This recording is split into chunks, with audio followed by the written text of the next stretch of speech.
Love this podcast? Support this show through the Acast supporter feature. It's up to you how much you give, and there's no regular commitment. Just hit the link in the show description to support now.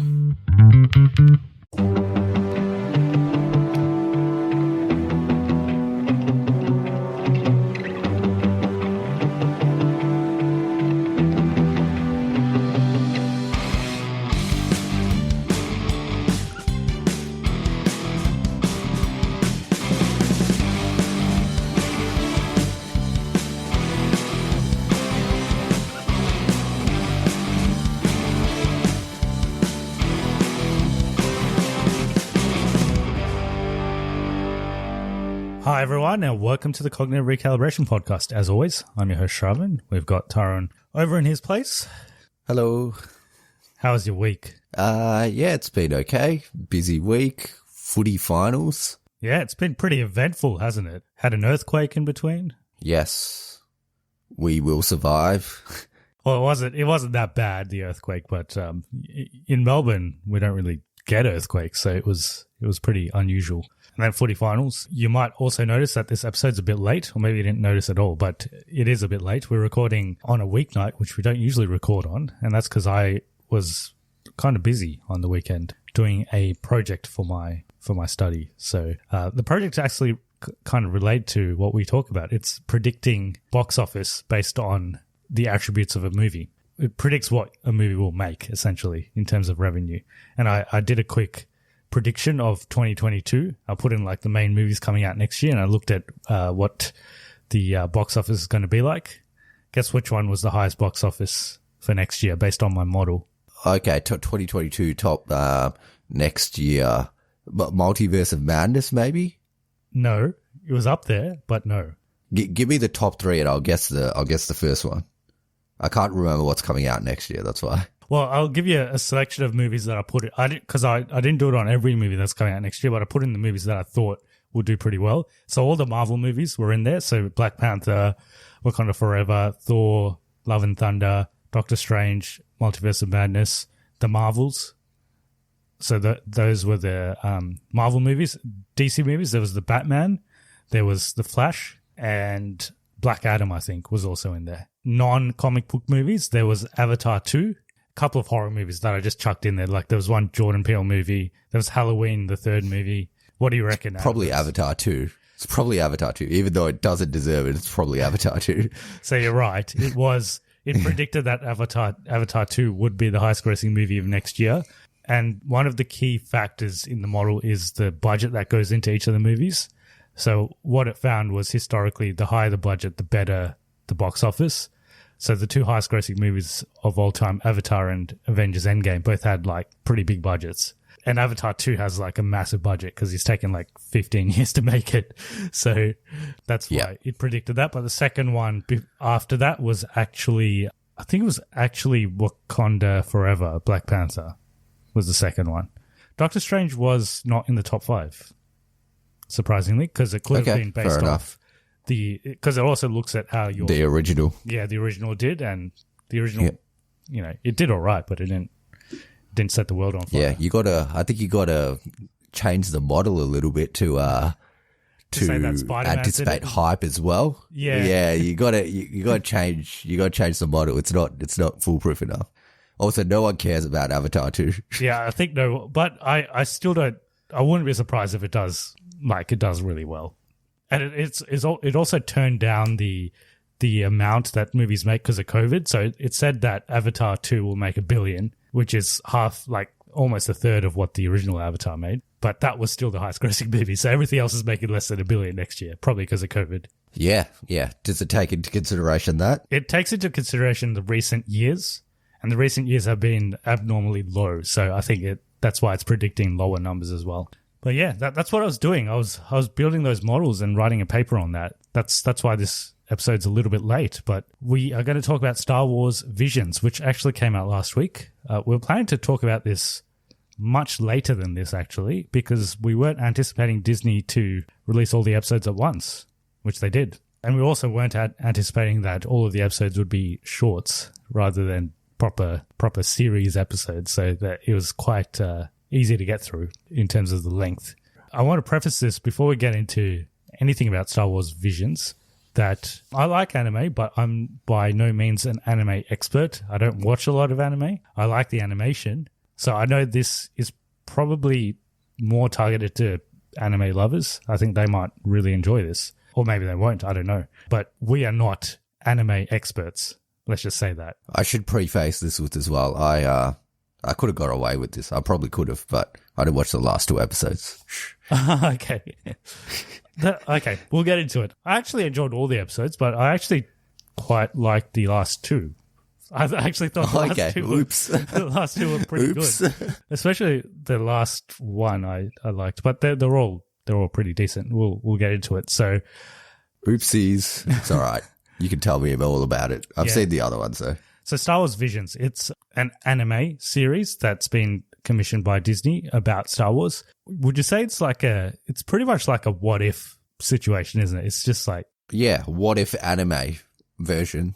Except as opposed to Marvel what if, this is more just random characters. Yeah, that's right. It's not known characters. It's just random characters and random stories. There's 9 episodes in the first season, and each episode's probably about... I think they range between 10 to 20 minutes. They're reasonably short. Each episode is produced by a different animation studio obviously from Japan.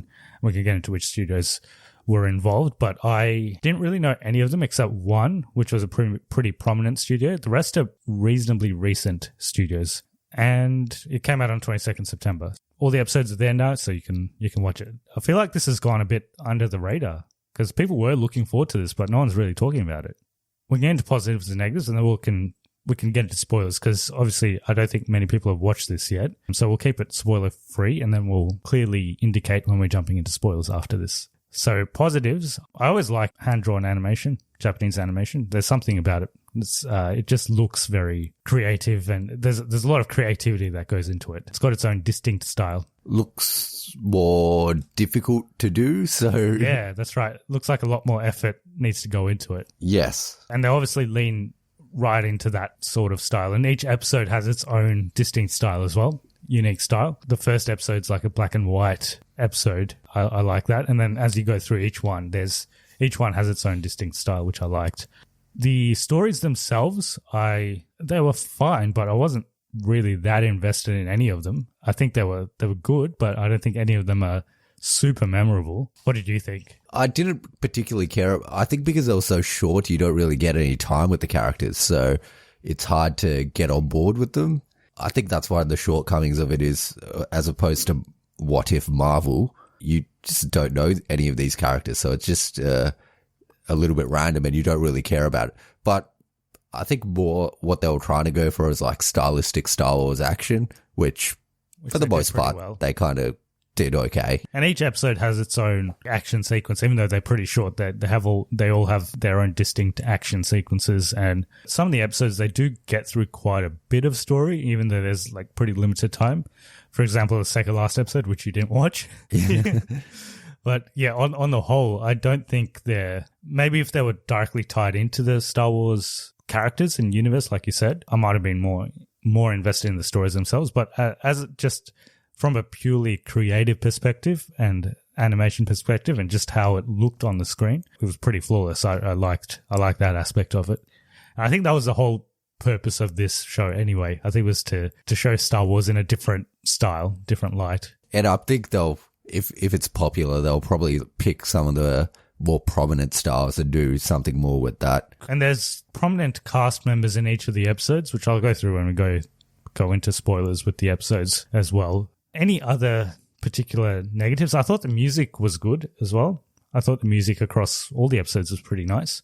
It's got even though it is Star Wars, it's still got a very distinct Japanese style. It felt like you're watching animation. Yeah, some of them you don't even, for most of the episode, you're like, is this even Star Wars? And then something Star Wars happens in it. Yeah, usually a lightsaber turns up. A lightsaber, yeah. Was it an intentional... It's got to be an intentional thing that I think most of the episodes revolve around the kyber crystals. I think almost all of them talk about it. They all have them in them, I think, yeah. They all have lightsabers as well. I guess it's just more fun to do lightsaber stuff. But apart from that, I didn't have too much non-spoiler stuff to talk about. I enjoyed the show. I think it's short. If you like Star Wars, you'll probably be intrigued by it. If you like animation, you'll probably enjoy it as well. I think it's worth a watch, especially if you like Star Wars. Also because it's so short, so you don't have to invest that much time into it. I would have watched the second two. I just forgot to watch it, and then I couldn't be bothered watching it anymore. So, all right. So I give it a cognitive recalibration. How about you?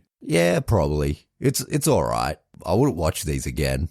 I thought it was okay. Yeah, same. I probably wouldn't watch it again, but it wasn't terrible, and it was a good one-time watch. Like, I didn't love it. It's not like this is my favorite thing that's come out this year, or this is my favorite Star Wars thing. It's not like that, but thought it was okay. And that's why I did preface this at the beginning. Like, maybe we might not be the exact target audience for this. We like Star Wars, we like animation, but maybe we're not the exact audience for this. But we enjoyed it for what it was. If you're an absolute anime fan, you might enjoy this more, or maybe you find it not authentic enough. Maybe I watched it in English, but I know. Oh, is it in Japanese as well? I watched it in English as well. It is in Japanese as well. I guess we'll jump into spoilers. In case you're joining us for the first time, cognitive recalibration means it's positive. So we have a binary rating model. So it's cognitive recalibration for positive, cognitive regression for negative. So this is a positive from us. All right, we can jump into spoilers. So if you haven't seen Star Wars Visions and you care about spoilers, go watch it. Come back to this point in the episode. I'll put the timestamps in the description, and then you can listen to our spoilers. All right, so we can go episode by episode. There's only 9 episodes, and each episode's pretty short. We can get through it pretty quickly. So the first one is The Duel. So this one is a black and white episode, and it's an obvious homage to Seven Samurai, is it? That thing that George Lucas based Star Wars off. Yeah. It's not Seven Samurai, it's something else. Akira Kurosawa. Yeah, his works. So Star Wars itself is a homage to that. So this is kind of just going back to its roots. But I liked how, even though it was black and white, like, it was obviously animated recently, but they made it look like it was animated like 50 years ago. Like, it deliberately made it look old, which was an interesting stylistic choice. The story itself is about a wandering stranger with a mysterious past who defends a village from powerful bandits. That's just the official synopsis, but that's what happens. Sith turn up. The guy is a Sith, isn't he? Because he's got a red lightsaber. It's unclear. They don't really say, but he has a red lightsaber, so I guess, yeah, he could be a Sith. But then you see that he's like collecting Sith kyber crystals. So he's like a Sith killer or something like that. So like that's probably you don't need a backstory for everything, but you don't really get much backstory in any of these things. It's just like a snippet. So yeah, in this, it's just a snippet. He literally just fights the Sith and defeats her. Yeah. And she has an interesting lightsaber. It's like this. It's an umbrella.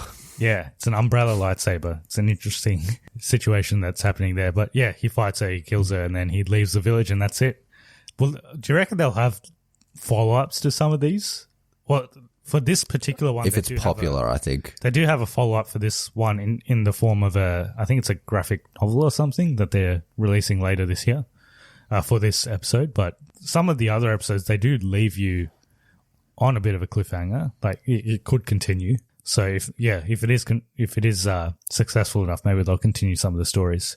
So this episode is apparently takes place in the Legends continuity. So it's not bound to any of the existing Star Wars films or TV series, but the other ones aren't all from the Legends series. So some of them are actually in the proper continuity, which I'll go through when we get to them. The studio for this one is Kamikaze Duga. I looked up there because I don't know much about animation. So the only names that sort of stood out to me, or the name that stood out to me in terms of what they've done in the past, is Ninja Batman. Have you seen that? Oh, yeah. Yeah. No, I haven't seen it, but I've heard of it. Yeah. So they animated that one. Episode 2 is Tatooine Rhapsody. So this is about a band with big dreams who must save one of their own from Jabba the Hutt and Boba Fett. I wasn't a fan of this episode, mainly because they play a couple of songs and I didn't like the songs. Well, I didn't hate the songs, but I'm like, this is a bit lame. Yeah, the songs are... I thought it was going to be like a full musical episode, but it wasn't. it was mostly not musical, but yeah, it was centered around a band, so there were some songs in it. I didn't go through the cast actually for the first episode. So Lucy Liu plays the bandit leader in the first episode, and then in this episode, Jay, who I'm guessing is the main character in this episode, is played by Joseph Gordon-Levitt. Boba Fett is Tamara Morrison, so he never misses on an opportunity to play that character. Apparently, this one takes place before Star Wars Episode 4: A New Hope. This particular episode. Yeah, I could see it being, a real thing. It's inconsequential, I guess. So, although one of the guys has a lightsaber. The studio that animated this is Studio Colorido. I looked up what they've done in the past. There's 2 movies that I've heard of, Penguin Highway and A Whisker Away. That's what they've done, but apart from that, don't know much about them. Yeah, I haven't heard of those 2. Episode 3, The Twins. Twins born into the dark side clash aboard a massive Star Destroyer. So it was pretty good. I like this one. Yeah, I liked it. It's kind of like Luke and Leia, Yeah. alternate universe. They're born into the dark side instead. Yeah, which was interesting. I think it reminded me of like Dragon Ball Z, like slightly, some of the action. Animation style. This one also takes place in the Legends continuity, and it's animated by Studio Trigger, who I also don't know much about, but they are the animators behind the show Little Witch Academia. Haven't heard of it. They're also a more recent animation company. All right. Episode 4. I actually liked episode 4. This one was probably my favorite. Episode 3 was probably my favorite, though. Episode 3 was your favorite. Okay. Yeah. Yeah. Episode 4 is about a Jedi on the run takes in the unique customs of a remote village under the threat of a warlord. It's called The Village Bride, episode 4. Oh, yeah. This one was not bad as well. Yeah, this one was okay. Yeah, this one, it was a very distinct animation style. It was nice. I liked it. It had some lore in it about this planet has some magical energy or something as well. So it was interesting. Yeah, the animation was not as obviously stylistic in this one. It was a bit more plain. I don't think any of them are exactly like Studio Ghibli, but this one was probably closer to a Studio Ghibli style, Spirited Away type style. She does the Kylo Ren thing in this, though. She stops the bullet with the Force. Oh, yeah, that's right. And does she have a yellow lightsaber or something in this? She has a yellow lightsaber, yeah. I don't know what... I think in canon... I think it means they've lost hope in the Force or something. I don't know, something like that. Okay. There's a reason why people have yellow lightsabers. Other trivia about this episode: this short specifically deals with the remnants after Order 66 ends the Clone War. At the end, the lead character takes off in a Z-95 Headhunter, the forerunner to the X-Wing.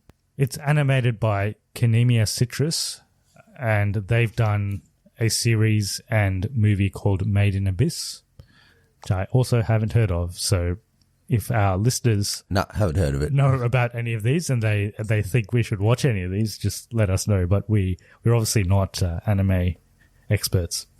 Episode 5 is called The Ninth Jedi. I actually like this one too. Oh, this one was a good one as well. I enjoyed this one.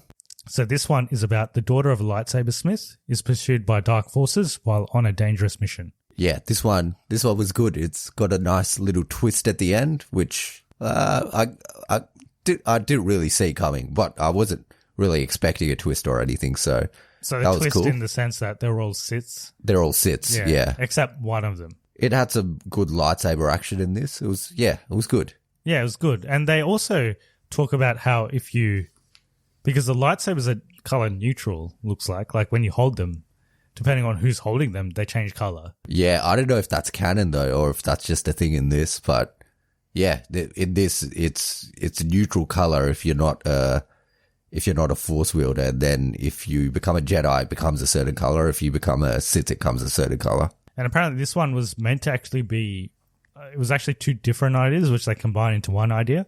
So that's why this one is the longest episode in the series, 22 minutes. I also liked the animation style in this one. It was pretty different. And I recognized it a little bit because it felt like some animation that I have at least seen parts of before. And that's because the production studio is Production IG. and they've been around for quite some time, and they are most well known for producing Ghost in the Shell, the original Ghost in the Shell, and also Neon Genesis Evangelion, which is a popular series of movies. I skipped out on the cast before, so episode 3, The Twins, it stars Neil Patrick Harris and Alison Brie. Okay, yeah, they could be twins, sure. The Village Bride, it didn't have anyone that I knew in the cast. And The Ninth Jedi, it had Simu Liu as one of the characters. Which one? I think he was the father of the girl. Okay. I don't think we've got to my favourite. Although I liked this Ninth Jedi episode, I don't think it's my ultimate favourite. Episode 6 is T0B1. So this is about a cybernetic boy who dreams of being a Jedi who discovers a dangerous truth about his creator. Was not a fan of this one. Yeah, I thought you wouldn't be, because I think the target audience for each of the episodes widely ranges as well. Like, some of them are much more mature. It feels like they're meant to be for a more mature audience, whereas this one is almost definitely meant to be for kids. But also, is it? Because the master dies. The master gets killed. Yeah, but you don't see it, right? I don't think you see it, but he does. No, he I does don't think kill you'd see it. Yeah. He does kill the Sith at the end as well. Yeah, he kills the Sith at the end Yeah, as well. yeah. So it's like, is it for children? Probably not. Yeah, I don't know. Reminded me of Astro Boy. Yeah, I think it was inspired by Astro Boy. He looks like Astro Boy. And I hate Astro Boy. When did you watch Astro Boy? There used to be an Astro Boy show when we were younger. Yeah, it used to come pretty early in the morning, right? Yeah, I think so. Apparently this one is set after Episode 3, Revenge of the Sith. So this is canon. It's canon, yeah. And it's it's produced by Science Saru Inc., and they've produced the movies The Night is Short, Walk On Girl, which I've heard about. I've heard it's a very unique movie, unique animated movie. And then they've also produced the more recent Ride Your Wave, which I haven't seen, but I've seen trailers for it before. Yeah, this also wasn't my favorite one. Like, it was fine. It didn't really do much for me. No, it wasn't the greatest of them. All right, and the last... Actually, you did watch this one, Episode 7, The Elder. So this is about a Jedi... Yeah, this is the last one I watched. Yep. Yeah, a Jedi and his Padawan pursue a dark and powerful presence. I quite like this one as well. I thought it was something different. This was all right. Yeah, it kind of reminded me of like a Qui-Gon and Obi-Wan kind of dynamic. So it takes place before The Phantom Menace, this one. And it's produced by Studio Trigger, who did one of the previous episodes, The Twins, which is the one you liked. But the animation style is very different to that one. It's different in this compared to that one, yeah. This one almost felt more similar to the first episode, not in terms of the color grade, but animation-wise. Yeah, that's right. Episode 8, which you didn't watch, is Lop and Oko. So this is about a family torn about what to do when the Empire encroaches on their planet. Because you haven't seen it, I'll give you a bit more detail on what happens, because there's quite a bit that actually happens in this episode. It's like a rabbit-looking person. Obviously, this is Star Wars, so like there's aliens and stuff, but she looks like a rabbit, and she gets adopted by these people that look like humans, and they live on this planet that's under the control of the Empire, and they're slowly like building a rebellion. So they take her in, and the father has a daughter, so they're like become stepsisters, and she grows up with them. So it kind of starts when they're younger, and then they grow up and they're older. That's where the story continues. And the sister, so the actual daughter of the father, she joins the Empire for some reason, and then it turns out that one of their ancestors was a Jedi, so they have a lightsaber, and he was going to give the lightsaber to his actual daughter, but since the daughter went to the dark side, he gives it to his adopted daughter. And then they have a fight at the end. I think this one, they will probably follow up if they do more episodes. But yeah, the older sister leaves. She leaves the planet with the Empire, and she leaves the younger sister on the planet. Is this one canon? It is canon. It takes place after Star Wars The Bad Batch Season 1. Okay, yeah. The animation's done by Geno Studio. I couldn't even find a single thing that I know from these peoples. Maybe it's the first thing they've ever done. Yeah. Well, they did some stuff, but nothing sort of stood out to me. So yeah, but they're a reasonably new studio as well. But yeah, I like this one. This one reminded me of a movie that I have seen, The Boy and the Beast, which is an animated movie. I haven't seen that either. Basically, in that movie, there's creatures and humans, and they coexist. It's kind of like that. So I like this one. it was good and it had a bit more depth. Like it felt like you spent more time with the characters, even though it wasn't a very long episode, but it felt like there was a bit of backstory there. The last episode is Akakiri, and this is probably my favorite episode. It's either this or The Elder, which were my favorite episodes. This is where a Jedi returns to his forbidden love to help defend her kingdom from a Sith-like shogun.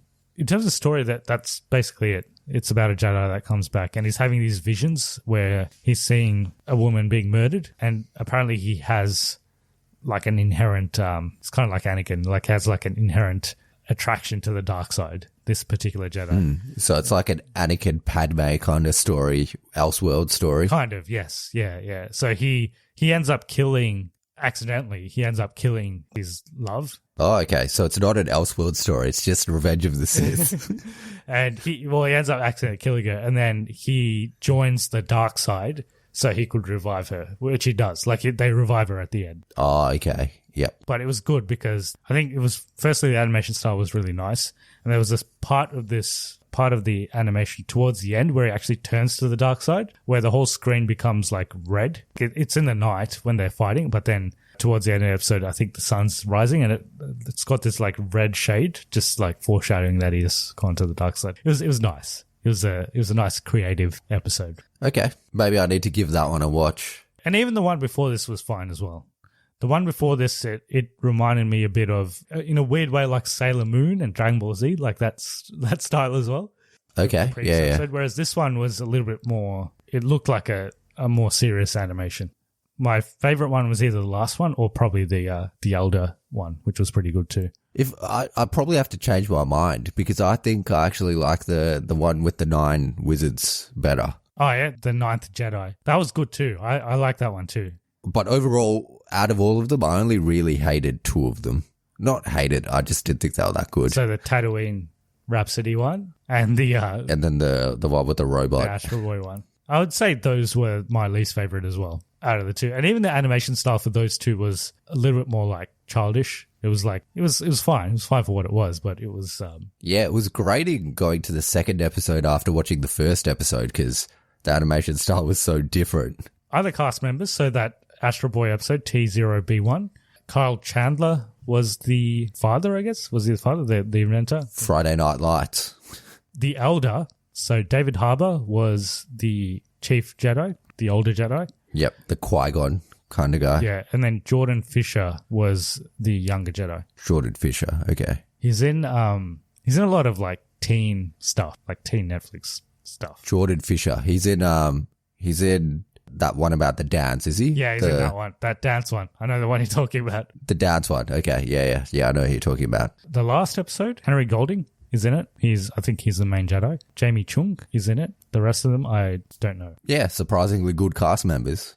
I got to say, I didn't enjoy this as much as I'm enjoying What If, though. It's different, though. Like, they're not similar versions of each other, but What If is a lot more enjoyable than this is. It's probably also because What If feeds off characters that we already know pretty well, so maybe it's a bit more impactful. The episodes are also a little bit longer, I guess. There's a bit more substance to them. And maybe we're just not anime aficionados, so we probably don't appreciate it as much as other people probably would. And I'm also I like Star Wars, but I'm not like a huge Star Wars expert or anything, so maybe that's also contributing to it. I think I like about 50% of Star Wars, everything that's been produced for Star Wars. So we watch Star Wars. We like certain parts of Star Wars, but we're not engulfed with Star Wars. We're not diehard Star Wars fans, I guess. Would you like them to do this style of series for Marvel, like an anime style? There are actually some anime versions of Marvel. There's some shows. I think they did a Wolverine show. They did an Iron Man show. There's this other show that's available on Disney Plus, which is like, it is an animated Avengers show, but it centers around these 3 kids who are not Marvel characters. So it's not that great, but this style would be interesting if they did something like this. I think some stylistic anime style action driven Marvel stories might be good to watch. Might be interesting. And there's Japan centric stories in Marvel already. Like there's that Wolverine thing, how he goes to Japan and yeah, so that would be an easy adaptation to anime, and it probably would flow pretty well. Wolverine as a character kind of works well for like samurai kind of stuff anyway, so. That's Star Wars Visions. It's going to be a shorter episode. It's a short series, so we're going to keep this short, but we recommend it. They're only like 10 to 15 minutes, so the credits goes for like 5 minutes on each of them anyway, so it's shorter than it looks like initially. Yeah, and there's no intro either. It's literally just Star Wars Visions and you're straight in. Straight into it. They keep it pretty brief. I would say if you're a fan of Star Wars, it's probably worth a watch. If you're a fan of anime, it's probably worth a watch.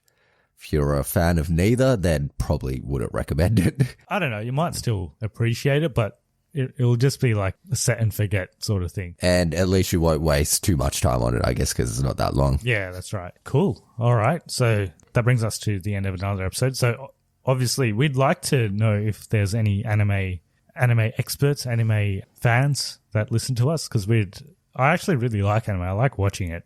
I grew up for some of my childhood in Japan, so I sort of watched a lot of anime when I was pre-school, like in sort of kindergarten to prep sort of age. And then you were born in Japan even, but you probably have less of a connection than I do because you didn't really spend much time there. Yeah. It's in my blood.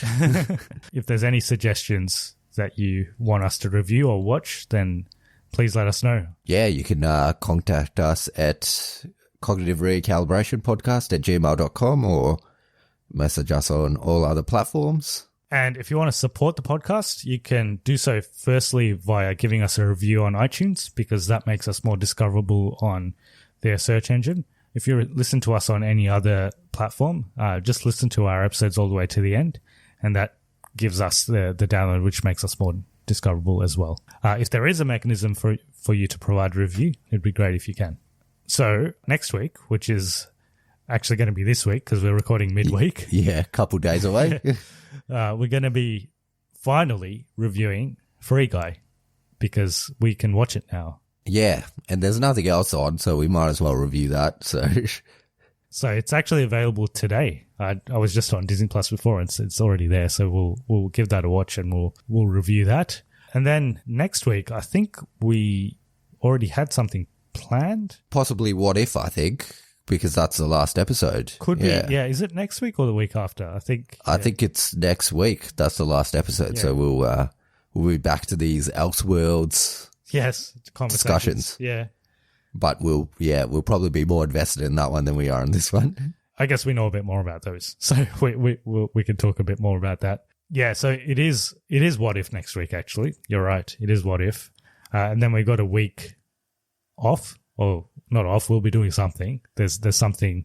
There's nothing coming out the week after that. But then the week after that, we've got Dune, which unfortunately we'll have to watch via streaming. Don't really want to. Yeah, it's looking like we will. Just so that we can get that. We could probably wait till the cinemas open and watch it later, but just so we could get the review out for you guys, because most it's already out in some countries already. So we'll get that. It is, yeah. I've been reading it actually, or listening to it, the audiobook. It's okay. Yeah.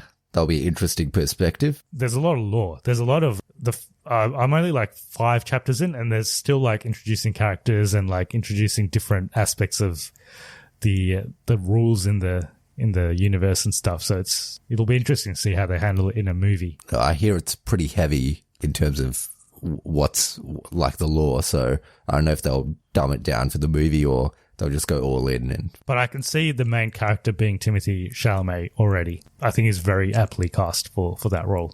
But the other characters, I'm not sure. Like, it's got a really good cast, but I'm not, because I've met some of the characters in the book and I don't know who's who yet, because it's got like Duncan Idaho. Have you met Duncan Idaho? I think so. Yeah. Is that Jason Momoa? That's Jason Momoa. Yeah. Okay. I think that makes sense. Is Oscar Isaac in it, right? He's in it. Yeah, he is. I'm not sure which character he is. Him and Josh Brolin are like generals. Generals, okay, yeah. Okay, they must be the generals, because he has a father as well, but I'm guessing the father must be a bit older. He wouldn't be Oscar Isaac, or maybe it's Josh. It must be Josh Brolin. But it doesn't look like, the way they describe the father, it doesn't look like Josh Brolin, so maybe it's not. Okay, yeah. And then his mother, I think his mother must be, what's her name? She was in Reminiscence. Oh, Elizabeth, no. Yeah, I know who you're talking Yeah, about. her. Yeah. She's in it. Her, She's in June. She's in Mission Impossible. Her. We should probably remember her name, but yeah, I think she must be his mother. I'm totally blanking on her name, but yeah, we know who she is. Yes, yeah. But yeah, it's got a good cast. I'm looking forward to it. I think it'll be good. We did say that we are going to watch Shang-Chi when it comes on Disney Plus, but Bob Chapek did us dirty and he extended it. I think it might actually come on premium access sooner. I think that's when it's going to be free. Okay, yeah. November 12th. So I think we might still get premium access a bit earlier. Oh, okay. So we still may be able to watch it a bit earlier. If that's the case, yeah, then we will watch it earlier. But if not, we'll have to watch it on that Disney Plus day or whatever that they've announced, which is November. Yeah, we'll be open before then anyway, yeah. so we'll probably go to the cinemas and watch it if that's the case. Yeah. We might have to do the double with... Oh, yeah, with both, yeah. According to our roadmap, we're going to open on the day Eternals comes out, which means that we probably might have to watch Shang-Chi and Eternals on the same day, which is actually... we've never done that. We've never watched two brand new Marvel movies on the same day. For the first time, anyway. But I have a feeling that Shang-Chi will be on premium access mid-October anyway, so if it comes on premium access, I'm going to watch it. We can still do the double anyway for continuity purposes, but I don't think we can do it if we wanted. I don't think they're that connected, but yeah. Cool. All right, so we've got stuff coming up. Yeah, apologies again for this episode being a bit late, but you're going to get a new episode in a matter of days, so if you've been waiting for us, you don't have to wait too long for the next one. All right. Once again, thanks for listening. Hope you're all staying safe, and we'll see you in the next one. Yeah, we'll see you guys next time.